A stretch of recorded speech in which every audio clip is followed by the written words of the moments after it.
శ్రీ నవీన్ యాదవ్ గారు.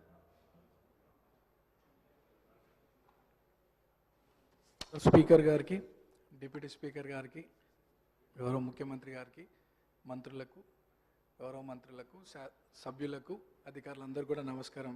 Speaker sir, first time మాట్లాడుతున్నందుకు చాలా హ్యాపీగా ఫీల్ అవుతూ మీకు ధన్యవాదాలు తెలియజేస్తూ, గత 2 సంవత్సరాల క్రితం ఇదే సభలో గౌరవ ముఖ్యమంత్రి గారు ఒకానొక సందర్భంలో పేరు ప్రస్తావించడం, 2 సంవత్సరాల లోపే ఇక్కడ ఈ సభలో తోటి సభ్యుడిగా రావడం చాలా అదృష్టంగా, గౌరవంగా భావిస్తూ అధ్యక్ష, మా సామాన్య కుటుంబం నుండి వచ్చినటువంటి నాకు ప్రజాసేవ కల్పించే అవకాశం కల్పించినటువంటి మా ముఖ్యమంత్రి గారికి, కాంగ్రెస్ పార్టీ పెద్దలకు ఈ అవకాశాన్ని స్వాగతిస్తూ మా ప్రాంత ప్రజలందరూ కూడా నన్ను ఆశీర్వదించి సభకు పంపించడం వల్ల అందరికి కూడా మనసారా కృతజ్ఞతలు తెలియజేస్తూ, సార్ ఈ సభలో మాట్లాడే ప్రతి మాట, ప్రతి అంశం కూడా ప్రజల జీవితాలతో ముడిపడింది కాబట్టి సభ గౌరవిస్తూ, సభ మర్యాదలను పాటిస్తూ ముందుకు సాగుతానని, మా ప్రాంత ప్రజల యొక్క సమస్యలు పరిష్కరించడానికి గౌరవ ముఖ్యమంత్రి గారి ఆశీస్సులతో, సలహాలు, సూచనలతో మా ప్రాంత ప్రజల సమస్యలు పరిష్కరిస్తూ వారి సంక్షేమ అభివృద్ధి కోసం సాగుతాను ముందుకి,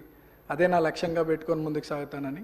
అట్లానే మా ప్రాంతంలో కృష్ణానగర్ అనే ఒక ఏరియా ఉంది సార్, దాదాపు 30-40 సంవత్సరాల నుండి అక్కడ వర్షాకాలంలో చాలా వర్షం వల్ల చాలా ఇబ్బందులకు గురవుతున్నారు ప్రజలు.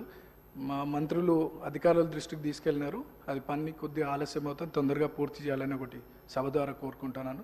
అట్లానే హైటెన్షన్ లైన్స్ మా ప్రాంతంలో ఉండడం వల్ల పదుల సంఖ్యలో ప్రజలు చనిపోయినటువంటి విషయం పూర్వంలో, అది కూడా అధికారుల దృష్టికి తీసుకెళ్ళినారు.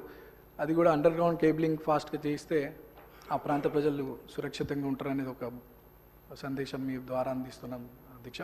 అండ్ చాలామంది పిల్లలు కూడా అక్కడ చదువుకొని 10th తర్వాత ఫైనాన్షియల్ ప్రాబ్లం వల్ల చదువుకోలేని పరిస్థితి. సో అక్కడ ఒక ఇంటర్మీడియట్ అండ్ డిగ్రీ కాలేజ్ కూడా వస్తే బాగుంటుందని ఒక అభిప్రాయం తెలియజేస్తూ నాకు ఈ అవకాశం ఇచ్చినటువంటి మీకు థ్యాంక్స్. మినిస్టర్ గారు. సభ్యులు చెప్పిన అంశాలని నోట్ చేసుకోవడం జరిగింది అధ్యక్ష. శ్రీ కేఆర్ నాగరాజు గారు.